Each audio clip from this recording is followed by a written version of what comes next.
Class first year کی نظم قطعات کا ایک قطع اخباری اشتہار ہے۔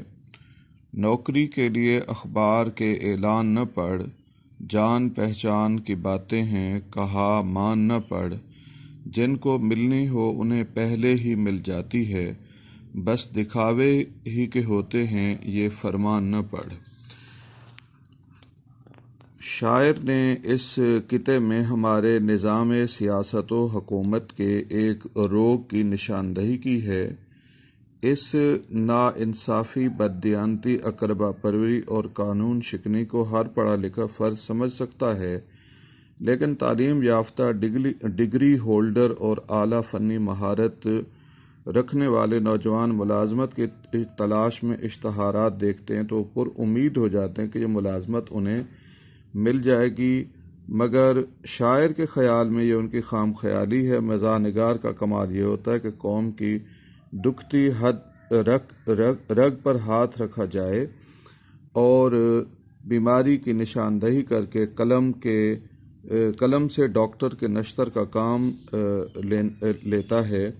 یہاں شاعر نے ایسا ہی کیا ہے۔ شاعر کا خیال ہے کہ تلاش روزگار کے سلسلے میں اخباروں میں اشتہار پڑھنا وقت کا ضیاع ہے۔ آج کل ملازمت کسی ٹیسٹ، انٹرویو، اعلیٰ ڈگری، ماں کی دعا، عزیز و اقارب کی نیک تمناؤں پر موقوف نہیں ہوتی۔ اس کے لیے تو جان پہچان، واقفیت، تعلقات بلکہ زوردار سفارش ضروری ہے، اور جن کو ملازمت دلانا ہوتی ہے اس کا فیصلہ پہلے ہو چکا ہوتا ہے۔ شاعر کہتا ہے کہ یہ اشتہارات تو محض ہاتھی کے دانت ہیں جو کھانے کے اور دکھانے کے اور ہیں۔ ملازمت تو سیاسی اثر و رسوخ اور بڑوں سے رشتہ داری، رشوت اور دولت کے ذریعے سے ہاتھ آتی ہے۔ دفتر میں سیٹ ان کے جو خالی تھی بھر گئی، کل تک تھے چچا آج چچا زاد آ گیا۔ ہاتھ میں تیشہ زر ہو تو یہ ہاتھ آتی ہے۔ سید ضمیر جعفری نے بھی مزاحیہ انداز میں اسی معاشرتی روگ کی نشاندہی کی ہے۔ کچھ بھتیجے ہیں چند سالے ہیں، عہدے تقسیم ہونے والے ہیں۔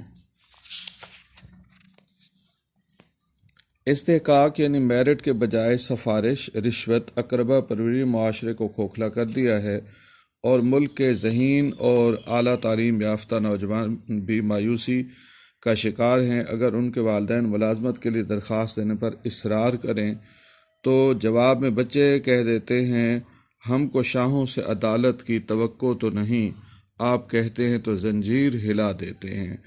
مرزا محمود سرحدی یہ کتاب موجودہ نظام حکومت سے مایوسی کا اظہار اس میں کرتے ہیں۔ کسی معاشرے کے لیے یہ ایک تشویشناک اور المناک بات ہے کہ وہاں انصاف باقی نہ رہے۔